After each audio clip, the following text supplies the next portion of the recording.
monitoring phase, we need to look at it and identify how many, why, what reasons it is not getting monitored. And once we understand what is the reason for people not following it, as I said, we are going to bring in the controls into place. We are going to put some particular kind of a control. Maybe, as we said, it was in terms of training, or again I'll say your performance is going to be measured based on this, people performance is itself going to be measured on this particular factors. So you practice it, based on how you're practicing, your performance will be measured. Okay, so such particular kind of control mechanism I can bring in place to allow them to accept that particular change. And if still further, when I monitor, if they are still not controlled, if it is still not controlled, when I see the results are still not achieved, then definitely might be we would decide in changing the people itself instead of changing the processes. Because here the impact, what it is or what I am going to change is affecting only 3 people or 5 people who did not change and not the complete organization, the entire organization.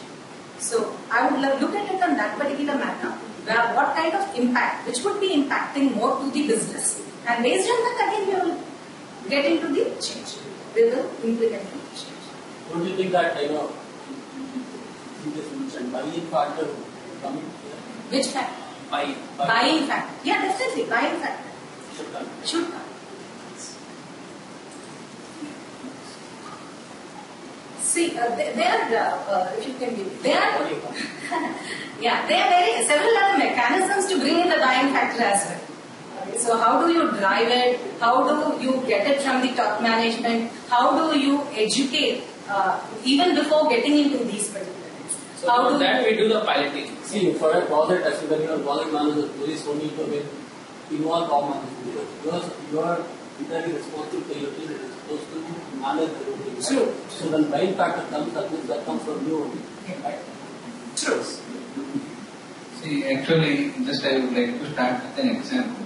See, earlier, if you see some projects are handling in any company, I am taking an example of construction company. It is exclusively driven by me, say project manager, because he used to keep some policies and all these things for this project, and he used to execute this year. And after that, it is overall. And what kind of reports generally we used to get by means of reports and all this. After that, what it has been happened. Once Microsoft has been welcome, they will start giving the inputs and we used to start seeing in the Excel sheets. And how to, because what will be the status of all of this, he used to manage. And at the same time, who are on the down the line, they should have to know because how to give the reports in the Excel sheet.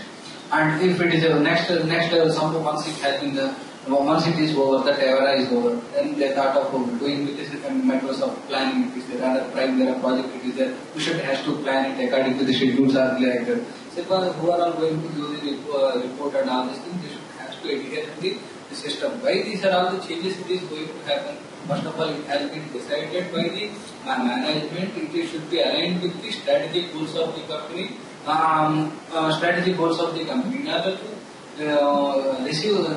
in order to achieve those goals, each and every process has to be defined and it has to be achieved. Nowadays, suppose then they have moved to the ERP system. Then earlier they used to make a phone call and okay, order for the set attendance of this. Now it is not like that. There should have to be a process. Somebody has to do the reservation. Somebody has come and who is going to do the things and how we are doing. So this kind of process has been mapped because of the synchronization, because of the management system reports and all. So that the change management, first of all, because without knowledge, because these are all the change management is happening day to day in public. And in the organization also it is happening and it has to happen. And there are several methods to make it happen also. Because first of all, the change management, they should have to learn, they cannot say that I don't know Excel. So they should have to learn the Excel because manager they would like to see the report in Excel. They should not suppose to say that I don't know the ERP package. So that they should have to get into the processes. They have to understand it, and suppose in order to understand the same, we should have to say that we have to say that what do you feel? Change management is what do you feel? Change management is effective in that particular scenario? Yes. Change management it is going to be effective. Definitely it has to be effective. Then only application will be achieved process. So what would be the concluding statement from all?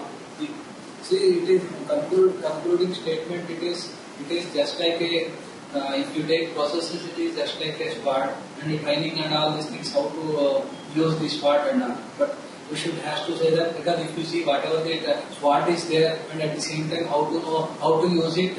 If you see it in training and all these things also, the implementer has to know that he should have to observe it and he has to use this SWOT. So that is a people. That is a people. That is people. How whatever the way, just I would like to see a simple example of this. Only one example. See one example of I would like to say an example of cricket. If you say they usually have different kinds of process. If you stand, your legs should be a 1 feet 1 feet long, 10 feet distance should be there, and you should has to stand it properly, and bottom hand should be like this and all. And if you notice it, the way in which Sachin Tendulkar holds the bat, it is against the lots of processes initially. And after that they have changed the process. And if you see stance of the Graham Gooch, it is against the stance of the processes of cricket. They have modified, they are the success people, they are going to change the process, so it is going to happen in this question. So there is always a room there in the process itself for the innovations, for the training, for the risk management. All those things are the part of the processes. Now, processes overall kind of we can say that it's a overall guideline. It's a kind of overall standards. Using that, we can predict our result. Using that, we can achieve our goal. Okay. Now, if we talk about the process is not only the steps what we have defined. It includes all. It includes even the people. Even the people, what they are going to do, who is going to do, what are the role defines, what are the expectations of the role. So, giving on that call, so I would like to conclude like process is one thing which is more important for a given system, okay, which governs the people also. Like people has to follow the process, he should be well trained, he should be capable enough to find out the loopholes, he should be capable enough to find out the findings, he should be capable enough to improve it, and he should be capable of doing the innovations. Now, process always takes the leads. That's it.